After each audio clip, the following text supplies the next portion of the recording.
গতকালকে আমি ঢাকা থেকে বাড়ি আসলাম, এসে দেখলাম এরকম একটা সুন্দর বিড়াল আমাদের বাড়িতে আছে। সম্ভবত বাচ্চা দিছে কিংবা বাচ্চা দিবে, কিন্তু সে খুবই ক্ষুধার্ত বা খেতে চায়, কিন্তু গ্রামের মানুষ তো বিড়াল পছন্দ করে না অনেকেই, কিন্তু কাজেই তাই অনেকে খাবার দেয় না।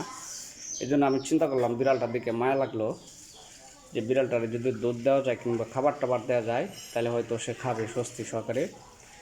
তাহলে আমি এক বাটি দুধ দিলাম। বিড়ালটা কোনো ভয় টয় না পায়া সে খুব মজা করে আরামসে দুধটা খাচ্ছে, এবং এটা দেখে আমার কাছে খুব ভালো লাগতেছে যে বিড়াল আসলে আমাকে ভয় পায় নাই, সে খাইতেছে।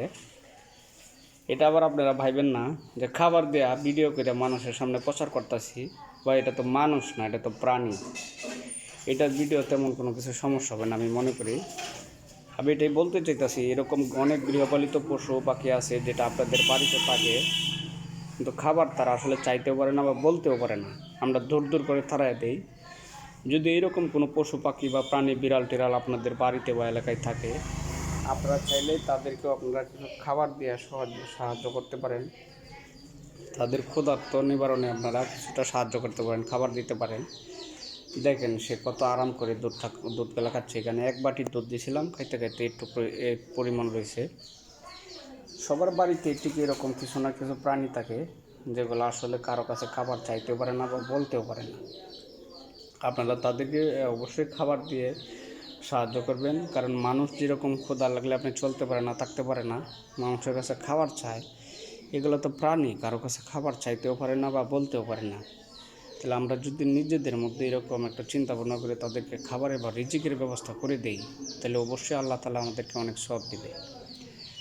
তাদের রিজিকের ব্যবস্থা তো আল্লাহ তাআলা আমাদের কাছেই রেখেছেন। আল্লাহ প্রত্যেকটা প্রাণীর রিজিকের ব্যবস্থা করে দিয়েছেন।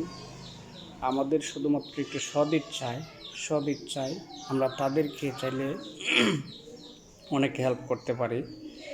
হয়তো তার পেট ভরে গেছে, বিড়াল তো এখানে দুধ যতটুকু সে পারছে খাইছে, বাকিটা খেয়ে যে দেখ চলে গেল। বিলু বিলু আয় আয় আয়, বাকিটা রয়েছে, হয়তো সে এখানে কিছুটা রেখে দিছে, একটু পরে এসে আবার খাবে। যাই হোক, আপনারা সকল প্রাণীদেরকে খাবার দিয়ে সহযোগিতা করবেন।